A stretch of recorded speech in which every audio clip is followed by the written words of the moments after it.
자, 기억하실지 모르겠습니다만 성령 강림 주일날 오늘 저의 성령 체험을 간증 형식으로 말씀을 드리겠다고 몇 주 전에 제가 이미 광고를 드렸습니다. 네. 제가 이 말씀을 나누려는 것은 혹 성령 경험을, 성령 체험을 마치 신비주의 체험이나 나만의 중요한 체험으로 오해할까봐 오늘 간접 경험을 통해서 구별된 성도님들이 되시기를 희망하는 의미에서 말씀을 전하는 것입니다.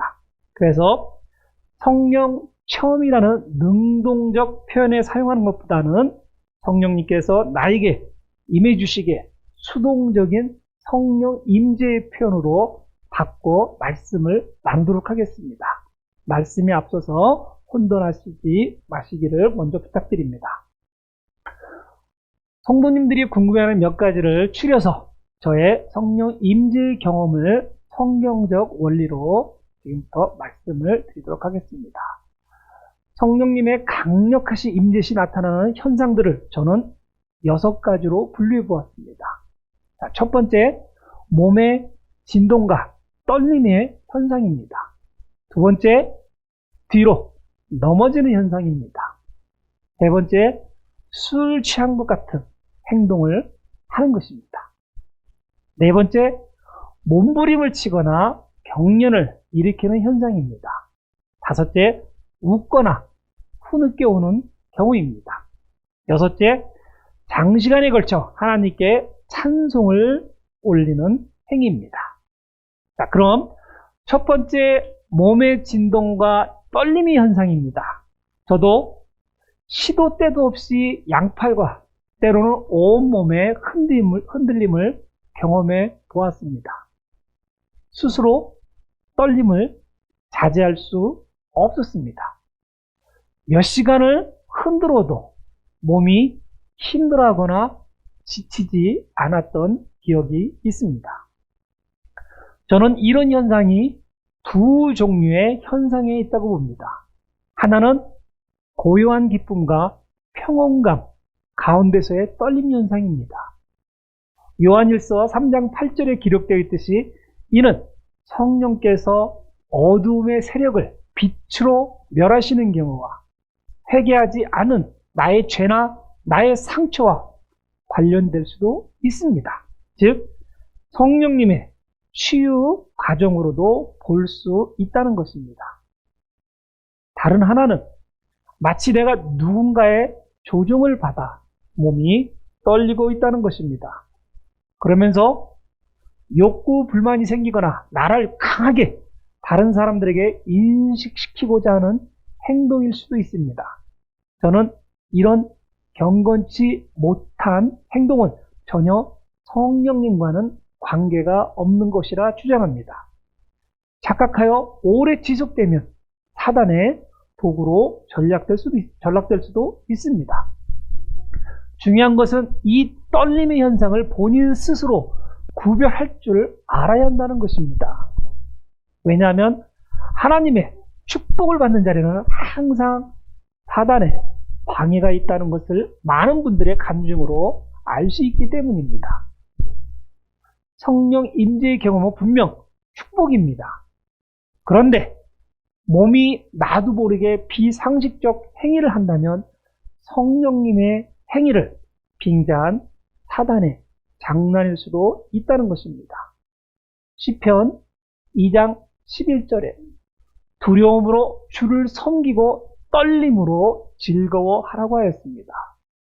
여기서 떨미라는 것은 긴장감으로는 잠시의 떨림이지 오랜 지속적인 병적 떨림을 말하는 것이 아닙니다. 저는 어느 목사님의 축사로 이 떨림 현상을 거짓말같이 아주 간단하게 믿음으로 몰아내었던 경험이 있습니다. 자, 두 번째, 뒤로 넘어지는 현상입니다. 대부분 귀신을 내쫓는 축사 현장에서 많이 발생합니다. 마치 무언가에 홀린 듯한 기분을 가지게 됩니다. 기도 중이나 거룩한 예식 중에 몸이 의자 아래로 부르시는 분들이 있습니다. 분명 이런 경험은 잘못된 현상이라 저는 생각합니다. 잘 이해하셔야 합니다. 하나님의 신령한 힘에 넘어질 수도 있습니다. 반면에 자연적인 심리적인 힘, 가령 체면술 같은 것에 넘어질 수도 있습니다. 사탄의 영역에서 모든 초자연적인 힘에 의하여 넘어질 수도 있다는 것입니다. 분명한 것은 최면술이나 사탄에 의한 초자연적 힘으로는 사람의 영혼을 구할 수 없습니다. 하나님을 더 잘 믿을 수 없습니다. 오직 하나님의 신령한 힘에 의하여서만 넘어져야 합니다. 특히 안수 기도를 받을 때나 찬양을 온 마음으로 부를 때 넘어지는 현상을 경험하는 경우가 종종 있습니다. 교회에서는 이것을 입신이라고 합니다. 더불어 어떤 분은 쓰러짐도 없는데 불구하고 회개의 역사가 일어나 눈물이 비오듯 쏟아지기도 합니다. 동시에 육신의 병을 치유받는 엄청난 하나님의 은혜를 경험하기도 합니다. 마가복음 1장 26절, 그 부정한 영이 그 사람을 쥐어뜯고 큰 소리를 지르며 그에게서 나옴으로라 하였듯이 악령으로부터 해방을 받게 되는 것입니다. 이 경험을 통해 현대의 병들 중에서 확실하게 밝히기 힘든 다양한 우울증 등이 치유가 되기도 합니다. 영화에서나 실제 길거리에서 혼자서 중얼거리고 다니시는 사람들을 아마 종종 보셨을 것입니다. 특히 미국의 대도시에 이런 분들이 많습니다. LA나 뉴욕에 가시면 혼자서 막 말하시는 분들이 상당히로 많습니다. 혹시 보신 적 있으십니까? 대도시를 못 가보셨군요. 자, 현대의학에서는 이를 조현병 증상이라고 합니다. 100명 중에 1명이 앓고 있다고 합니다. 요즘은 초기 증상이 발견되면 완치율이 아주 높다고 합니다. 이분들은 실제 환각이나 환청을 듣습니다. 의사의 치료가 꼭 필요합니다. 그러나 신앙생활을 하면서 고쳐지는 분들이 생각보다 많다는 것을 말씀드리고 싶습니다. 자, 네 번째, 술 취한 것 같은 행동을 하는 것입니다. 에베소서 5장 18절에서 이 현상은 하나님의 은혜를 새로이 깨닫거나 그분의 놀라운 용서를 체험하고 나면 무한한 행복감에 도취될 때를, 이럴 때를 표현하고 있습니다. 그래서 몸이 무거워져서 일어날 수가 없게 되어 걸음걸이가 비틀거려지며 심지어 말까지 더듬게 될 수도 있습니다. 그 예로 사무엘상 1장 12절로 17절에 한나가 기도할 때 술 취한 것 같다고 기록되어 있습니다. 제사장 엘리가 볼 때 술 취한 것으로 오해할 정도로 기도 중에 하나님의 은혜를 받은 것이기 때문입니다. 한나는 1장 15절에서 주 앞에 내 혼을 쏟아 놓았을 뿐이라 답합니다. 얼마나 기도에 흠뻑 빠져 있었으면 제사장 엘리 정도 되는 사람도 몰라볼 정도로 실수하게끔 하겠습니까? 다른 예로 사도행전 2장 13절로 15절, 오순절날에 성령이 임하자 새 술에 취했다고 표현하였습니다. 세상 사람들은 조롱하였다고 하였습니다. 세상 사람들에게 그리 좋은 모습으로 보이지 않았다는 것입니다. 그러나 2장 17절에 마지막 날들에 내가 내 영을 모든 육체에 부어주리니 너희의 아들, 딸들은 태어나며 너희의 젊은 이들은 환상을 보고 너희의 늙은 이들은 꿈을 꾸리라 하였습니다. 저는 세상의 마지막 때도 아니었는데 이 경험을 통해 환상을 본 적이 있습니다. 실제 어둠의 무리가 우리 주변에 존재하고 있음을 느껴보았습니다. 조금만이라도 하나님의 그늘에서 벗어나면 그들이 나의 주변에 성큼 다가와 있다는 것을 환상을 통해 알게 되었습니다. 성도님들 세상에 술에 취하지 마시고 성령님에 취하시기를 기대합니다. 저의 기호로는 취한 건 비슷한 것 같은데 결실은 전혀 달랐다는 것입니다. 네 번째, 몸부림을 치거나 경련을 일으키는 현상입니다. 1998년에 제가 교통사고로 허리와 목을 다쳤습니다. 교통사고 이래 지금도 허리와 목 통증을 가지고 있습니다. 가끔 이 자리에 서 있을 때도 서 있기조차 힘들 정도로 심한 통증을 느끼기도 합니다. 이런 제가 특정한 시간만 되면 혼자서도 하기 힘든 행동을 하였던 적이 있습니다. 저 혼자서 아무의 도움 없이 도구 없이 윗몸 일으키기를 하곤 하였습니다. 믿기 힘든 사실입니다. 강한 몸부림은 저를 공포에 빠지게 만들었고 정말로 정신력이 붕괴될 정도였습니다. 이것을 이겨내려 노력하였지만 거의 불가능하다고 느꼈던 적도 있습니다. 제가 얼마 전 신사도 영상을 보여드린 적이 있습니다. 세계 망측한 예배와 행동들을 아마 기억하고 계실 것입니다. 저도 모르는 사이에 신비주의들처럼 그런 몸부림을 하였던 것입니다. 저는 그때나 지금이나 신사도와 신비주의 자체를 종교로 인정하지 않는 사람입니다. 하지만 잠깐의 영적 방심으로 그들에게서 아무 접촉도 없었지만 그들의 행동을 따라하는 것은 실로 악한 영이 우리 주위에 있다는 것을 인정할 수밖에 없었습니다. 다시 한번 마가복음 1장 26절을 읽어드리겠습니다. 그 부정한 영이 그 사람을 쥐어뜯고 큰 소리를 지르며 그에게서 나오므로. 지속적으로 몸의 경련을 가지게 된다면 하나님의 영이 거한 것이 아니라 사단의 영이 거한 것이라 생각하여도 무방할 것입니다. 그런데 사람들은 이상한 욕심이 있습니다. 이것을 스스로 하나님의 거룩한 영으로 착각하고 아무에게도 알리지 않는 신앙인들이 있다는 것입니다. 다시 말씀드리자면 그러시면 절대 안 됩니다. 기도 중, 찬양 중, 말씀 묵상 중 어떠한 영적 행위를 하게 되었다면 반드시 담임 목사에게 가셔서 상담받으셔야 합니다. 그리고 지도 받으셔야 합니다. 올바른 인도를 받고 훈련을 받을 때에만 정상적인 영적 체험을 유지할 수 있고 내가 무엇을 해야 하는가를 알게 되기 때문입니다. 다섯 번째입니다. 웃거나 흐느껴 우는 경우가 있습니다. 저는 비정상적인 웃음을 하지 않는 한 상당히 고무적이라고 생각합니다. 신앙의 행위를 하였을 때 갑자기 웃음을 터질 경우가 있는데 어떤 분은 짧게 또 어떤 분은 며칠 동안 계속 웃는 분도 있습니다. 욥기 8장 21절에 마침내 내 입을 웃음으로 내 입술을 기쁨으로 채우시리라 하신 것 같이 이 현상은 성령의 은혜를 체험하는 데서 오는 현상일 수도 있기 때문입니다.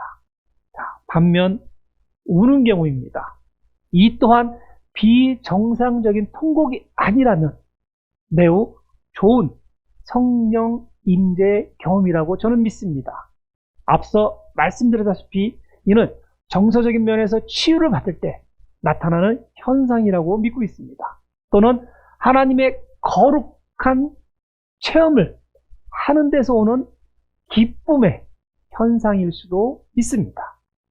저는 예배 중 울음이 터져 콧물을 쏟아내는 분들을 여러 번 보았습니다. 예배 중이라 남에게 피해를 주지 않으려고 눈물을 참으려 노력하는 아름다운 모습을 여러 번 보았습니다.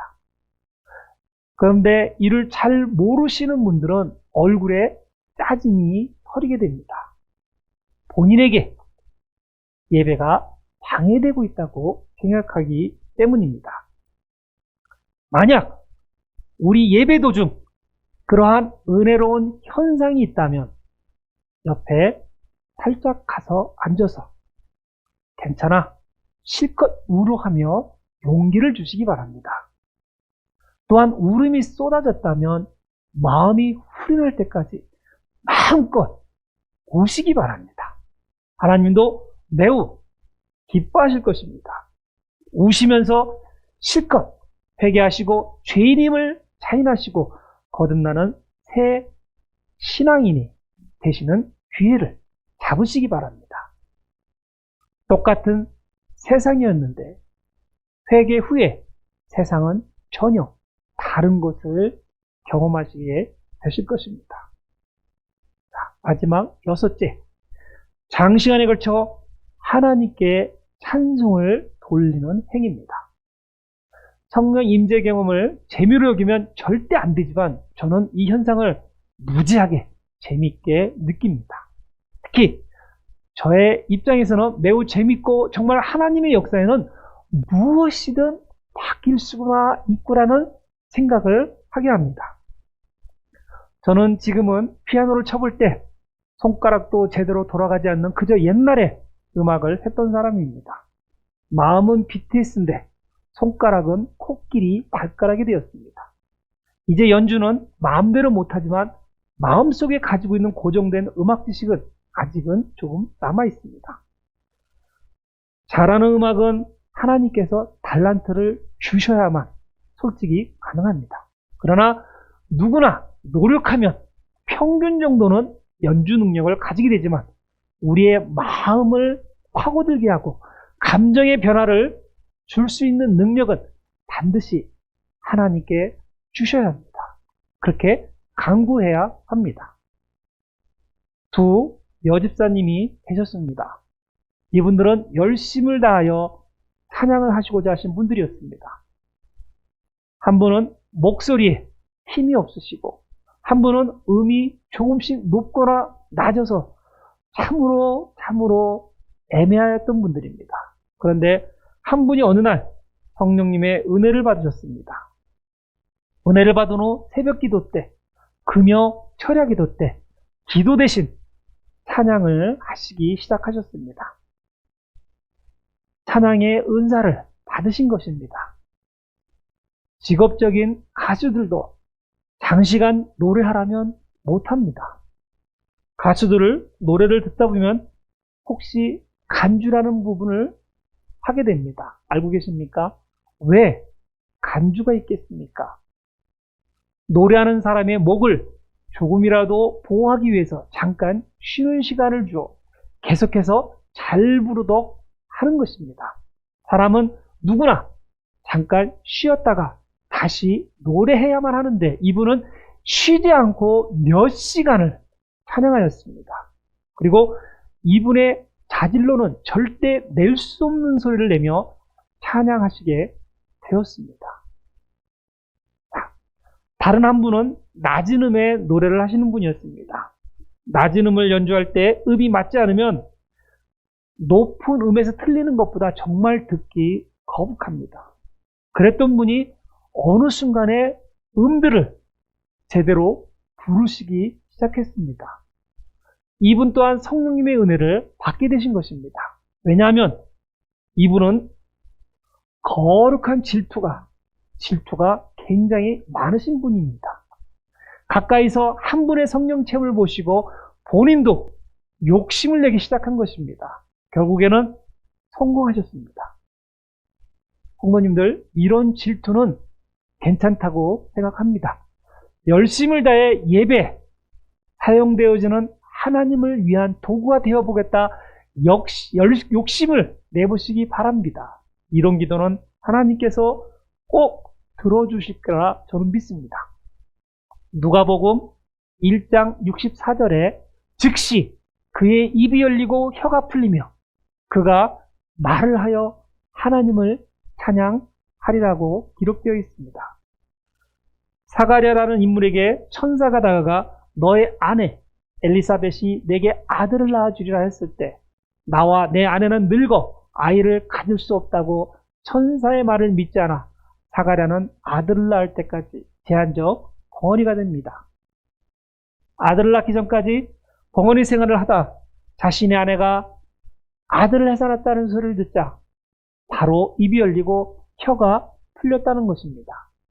하지만 아들을 낳아 기뻐 말을 시작한 것이 아닙니다. 사가랴의 입과 혀가 풀리자마자 그가 한 행동은 하나님을 찬양했다는 것입니다.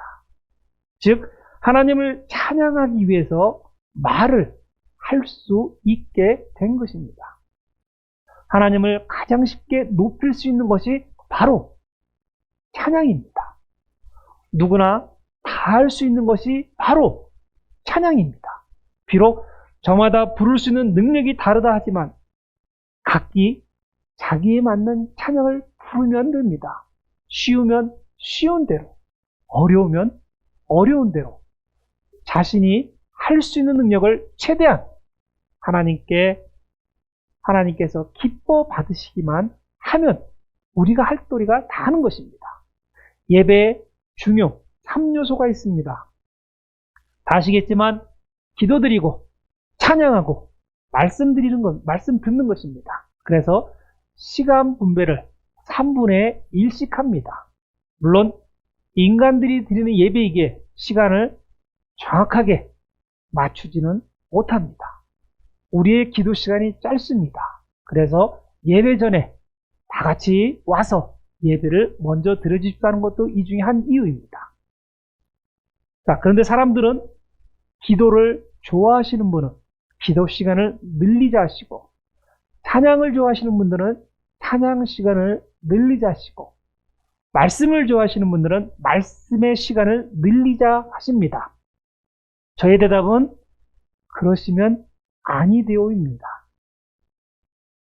어느 하나 빠질 것 없이 이 모든 것은 소중하기 때문입니다. 성령 임재 경험에 대해서 지금까지 짧게 말씀을 드려 조금 설명이 부족합니다. 더 많은 보충 설명을 해야 하는데 예배 시간상 길게 하지는 못합니다. 시리즈로 해볼까도 했는데 지난주에 무엇을 들으셨는지조차 기억하시기 힘드신 연세를 가지신 분들이 많으셔서 간단하게 하는 것이 더 오히려 효과적이라고 생각이 되었습니다.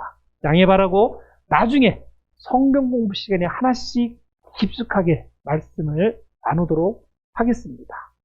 성령 임재 경험이란 결국 하나님께서 나를 쓰시려고 하신다는 표출입니다. 하나님께서 나를 택하셨다는 자랑스러운 신앙인이 되었다는 것입니다. 그런데 잘못 전해들었거나 잘못 이해하셔서 마치 영화에서 나오는 것처럼 무언가 거대한 기운을 느끼고 내가 마치 초능력을 가질 수 있다고 오해를 하기도 합니다. 성령 임재 경험을 했어도 성격 나쁜 것처럼 저도 여전히 나쁜 사람입니다. 성령 임재 경험을 했다 해서 갑자기 불쌍한 사람을 도와주겠다는 마음이 생기지 않습니다. 성령 임재 경험을 했어도 여전히 나의 신앙생활은 아무 변화가 없습니다. 다만 아주 조금 기도하고 싶어지고 좀 더 찬양하고 싶어지고 좀 더 하나님의 말씀을 듣고자 하는 변화밖에는 당장에 없다는 것입니다. 조금 더 부연 설명하자면 아픈 사람을 보거나 어려운 환경에 처해 있는 사람을 보면 기도하고 싶은 마음이 생긴다는 것입니다. 찬양하는 것이 신나고 내 마음을 홀가분하게 만들어주고 기쁨이 넘쳐나게 해준다는 것을 알게 되는 것뿐이라는 것입니다.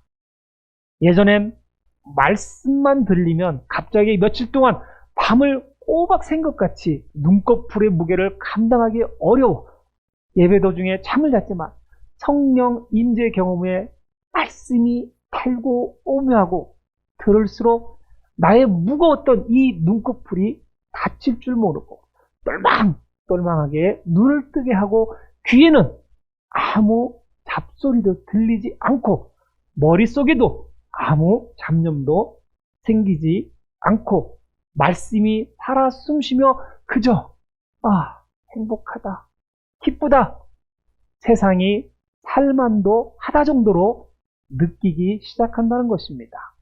이것이 단련의 시작이며 변화의 시작인 것입니다.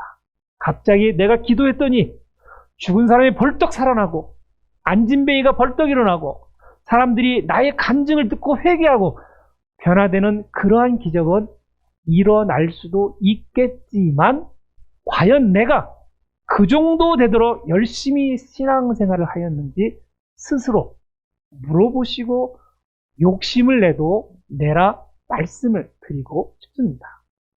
계속해서 말씀드리지만 성령 임재 경험은 하나님께서 나를 당신의 도구로 쓰신다 하였지 나를 슈퍼맨으로 만들어 주신다 하시지 않았다는 것입니다. 내가 하나님의 도구가 되어 사용되지는 것조차 감사할 때, 우리가 변화되어 거듭날 때, 내가 세상보다 하나님을 더 사랑할 때 비로소 발생할 수 있다는 것입니다. 성령 임재 경험만 하고 나 스스로 아무 노력 없이 은사를 사용할 수는 없다는 것입니다. 다시 강조하면 성령 체험을 했는데 내가 계속해서 마약 중독자라면, 술 중독자라면, 도박 중독자라면, 남을 돕는 자리에 없다면, 남에게 질타받는 행동만 한다면, 나만 옳다고 가정이나 직장이나 교회에서 계속 명분이나 확실함이 없이 주장한다면, 여전히 이 교회, 저 교회를 떠돈다면, 담임 목회자를 마음대로 하고 싶다면, 교회를 내 마음대로 하고 싶다면 등등 엄청나게 많은 이유가 많습니다만 중요한 건 그것은 성령 임재 경험이 아니라는 것입니다. 다 가짜입니다. 다 가짜 체험을 하거나 스스로 환상에 빠져 있다는 것입니다. 성령 임재 경험 후 하늘나라를 확장하고 복음 전파에 사용되지 않는 것은 모두 다 가짜입니다. 이 말씀 새겨 들으셔야만 합니다. 나 개인을 위해 사용되는 모든 성령 임재 경험은 다 가짜입니다. 입만 열면 성경은 이렇게 말했습니다. 예수님은 이렇게 하셨습니다. 라고 하시는 성도님들이 우리 교회는 다행히 없지만 다른 교회는 꽤 많습니다. 누가 말만 하면 주여, 주여 하는 사람들도 우리 교회는 다행히 없지만 다른 교회는 무지하게 많습니다. 하지만 전혀 하지 않는 우리 교회도 문제가 전혀 없다는 것은 아닙니다. 때로는 우리 입에서 주여, 주여라는 말도 해야 한다는 것입니다. 마태복음 7장 21절에서 23절에 내게 주여 주여 하는 자가 다 하늘의 왕국에 들어가지는 아니하고 오직 하늘에 계신 내 아버지의 뜻을 행하는 자라야 들어가니라. 그날에 많은 사람들이 내게 이르기를 주여 주여 우리가 주의 이름으로 태어나지 아니하였나이까? 주의 이름으로 마귀들을 내쫓지 아니하였나이까? 주의 이름으로 많은 놀라운 일을 행하지 아니하였나이까? 하리니 그때 내가 그들에게 밝히 말하되 내가 너희를 결코 알지 못하였노라. 불법을 행하는 자들아 너희는 내게서 떠나라고 하셨습니다. 자, 귀하고 귀하신 핸더슨 한마음 구세군 교회 성도님들, 결론적으로 제 말씀은 행동 없는 믿음은 죽은 믿음이라는 야고보서 2장 14절 말씀처럼 모든 믿음을 소유한 신앙에는 그 자신들에게 물어보아야 할 두 가지 질문이 있습니다. 하나는 사람이 믿음을 갖고도 행함이 없을 수 있는가입니다. 저는 있다고 봅니다. 왜냐하면 지금 현실 주변에 있는 교회들에서 무수하게 행동 없는 믿음들을 보여주고 있기 때문입니다. 다른 하나는 행함 없는 믿음이 사람을 구원할 수 있는가입니다. 저는 절대로 불가능하다고 말씀드리고 싶습니다. 우리가 가만히 있는데도 예수를 전혀 모르는 사람이 갑자기 나타나서 예수를 믿어보려고 한다는 것은 거의 불가능에 가깝습니다. 이 불가능에도 아프리카에서 한 15년 전부터 현재까지 이러한 일들이 벌어지고 있습니다. 때로는 한 사람이 교회를 찾아와 하나님께서 가라 하셨다 합니다. 때로는 믿기 어렵겠지만 부족민 전체가 교회를 찾아와 하나님께서 가라 하셨다 합니다. 너무나 신앙인들이 전도를 하지 않으니까 하나님께서 직접 나서서 하시는 것 같습니다. 자, 말씀을 정리합니다. 성령 임재 경험은 분명 중요합니다. 하지만 성령 임재 경험 없이도 우리는 충분히 신앙생활할 수 있습니다. 세속의 병든 문화에서 벗어나고 기쁨으로 가득한 생활을 하고 싶다면 하나님에게로 나오시기 바랍니다. 주변에 계신 분들을 하나님에게로 부르시기 바랍니다. 믿지 않는 여러분의 주변 사람들과도 진정한 평화와 사랑을 또한 나누시기 바랍니다. 잘못된 성령 임재 경험을 하는 것보다 올바른 신앙생활을 하는 것이 더 중요함을 깨달으시고 진정으로 살아있는 믿음으로 온몸과 마음을 다하시는 귀한 예수님의 제자가 되시기를 주 예수 그리스도의 이름으로 축원드리도록 하겠습니다. 꼭 하나님이 원하시는 신앙인의 모습을 가지시고 하나님의 자녀가 되도록 해주시기 바랍니다.